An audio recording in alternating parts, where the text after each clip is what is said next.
Today, not to invest in generating such evidence and understanding is unthinkable, even in times of financial stringency. The stakes are too high.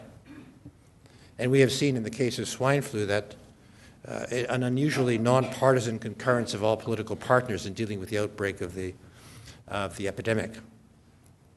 Now, I would argue that learning and healthcare, of course, differ in many respects, but they are equally significant to the destiny of societies. In each case, pivotal to progress and successful outcomes is the availability of adequate information of independent analysis through evidence. This is the reason I argue why Canada cannot afford not to continue its investment in lifelong learning through organizations like CCL and networks like the Adult Learning Knowledge Centre. In challenging economic times, entities like ours are part of the solution. Investment in human capital will distinguish successful societies from their competitors. Those economies that are supported by powerful learning systems will perform best in good times and in bad.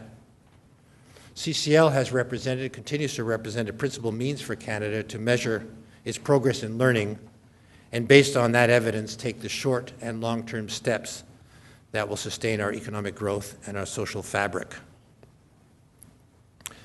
Adult learning then is one powerful component of that social fabric.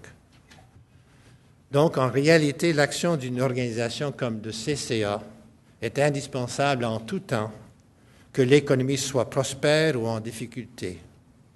Seule une telle organisation est en mesure d'assurer le suivi, l'information, la recherche, la mobilisation des connaissances et le renforcement des capacités qui s'imposent. Le suivi et les analyses des statistiques concernant les progrès du Canada en matière d'apprentissage tout au long de la vie ont permis au CCA de se faire mieux connaître du grand public. Par ses analyses, de même que par ses rapports sur l'enseignement postsecondaire, sur l'apprentissage et le développement chez les petits et les jeunes enfants, sur la littératie en santé, sur l'apprentissage chez les adultes ou encore l'indice composite de l'apprentissage, le CCA contribue à mieux cerner les points forts et les lacunes du Canada par rapport aux autres pays, ainsi que les progrès enregistrés au fil du temps.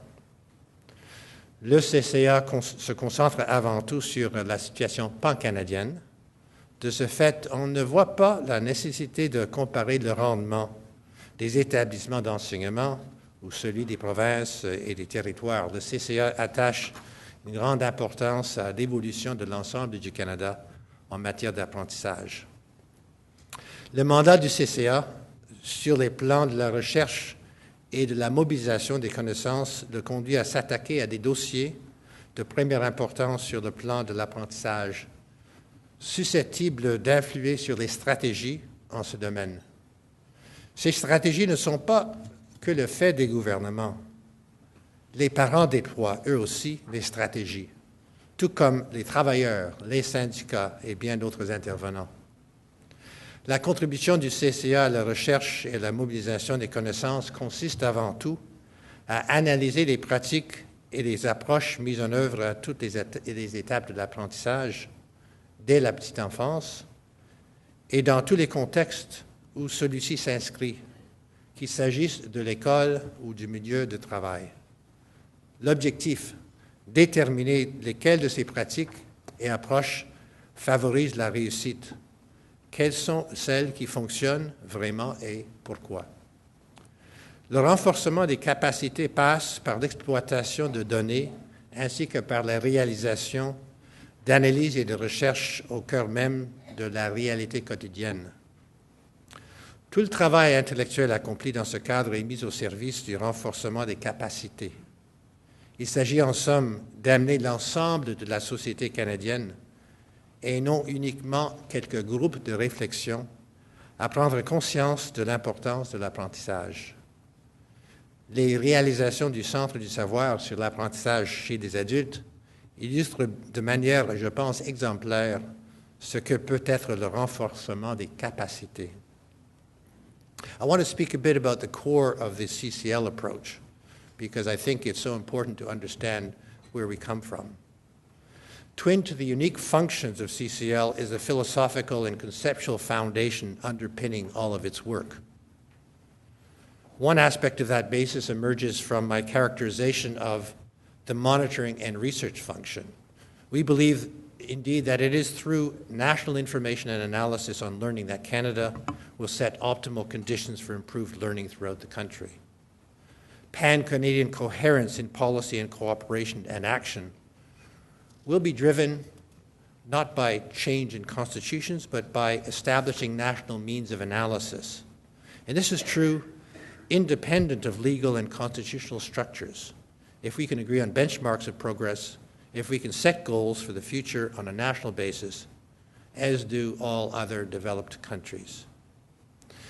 On our ability to act coherently and cohesively in learning on a national basis depends our likelihood of succeeding as a prosperous and vibrant society. Now, lots of folks confuse destiny with bad management. It is bad management not to construct a coherent pan-Canadian learning architecture that would encourage societal success. La seconde caractéristique fondamentale de l'approche du CCA consiste à envisager l'apprentissage au sens le plus large possible. Celui-ci est loin de se limiter à celui proposé en classe. Le CCA souscrit à la perception internationale de l'apprentissage exprimée dans le rapport phare de l'UNESCO, selon lequel celui-ci se repose sur 4 piliers que vous connaissez sans doute. Apprendre à savoir, c'est-à-dire l'éducation structurée. Apprendre à faire, c'est-à-dire l'acquisition de compétences. Apprendre à être, qui est la mise en place du contexte, plutôt apprendre à vivre ensemble, qui est la mise en place du contexte social le plus favorable possible à l'apprentissage, et apprendre à être, qui est le développement personnel. C'est sur cette vision, fondée sur la compréhension des besoins et des motivations de base de l'être humain, que repose l'indice composite de l'apprentissage. Il permet aux Canadiens de l'ensemble des communautés du pays de disposer d'évaluations chiffrées concernant l'état de l'apprentissage dans leur région. Bien qu'il soit inspiré de l'expérience internationale, l'indice composite de l'apprentissage, l'ICA, a d'abord été mis au point au Canada. Son utilisation est de plus en plus répandue en Europe grâce au partenariat tissé entre le CCA et les fondations du vieux continent. Cela montre, je pense, à quel point la vision élargie de l'apprentissage sur laquelle il repose rencontre une résonance universelle. CCL, though, believes that we need to bridge between policy concerns on the one hand and the issues of people's daily lives on the other. It isn't just about policy, and that's a distinct challenge, and it presented itself at the very inception of CCL as the first national independent organization with the remit that I've described. Our problem at the beginning was, frankly, the needs and expectations of people throughout Canada, given the enormous gaps on pan-Canadian learning information. Consequently, because of these expectations and because of the gaps in Canada, unlike any other developed country in terms of learning information, CCL's audience is vast in scope, responding to the needs really from government policymakers at one extreme to persons at the bus stop at the other end of the spectrum. Persons at the bus stop whose interest is in making the best decisions for their children's schooling. Between the extremes, then, these two extremes on the spectrum of societal audiences at one end and individuals at the other, lie most of our partners. They are labor unions, business groups, municipalities, civil groups, Aboriginal organizations, educational institutions, and groupings and NGOs of many types. CCL's goal in bridging policy concerns to issues in individuals' daily lives has been to relate the two so that an understanding develops about how policy will affect individuals and groups. But we also attempt, I would say very consciously, to strike a balance in our efforts between providing the analysis that policymakers require for informed decisions, on the one hand, and providing the tools that communities and individuals can use in improving their own learning through their own efforts.